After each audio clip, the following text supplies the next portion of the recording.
কিন্তু গান্ধী জয়ন্তীতে যে একজন কয়েদিকে মুক্তি দেওয়ার জন্য লটারি করা হয়েছিল না, তাতে তো এই স্যার নাম উঠে যায়।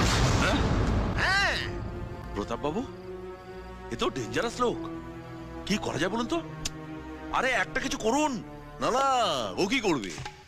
সারা পাবলিক কেন ছাড়া কিছু বোঝে না, মারারও কেচিয়ে যাবে।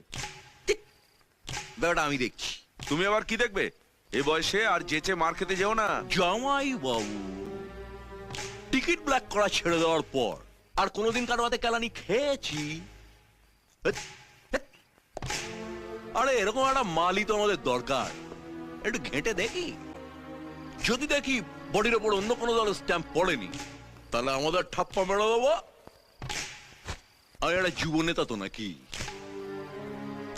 আমার সামনে পড়লে একটু তো ধসবে।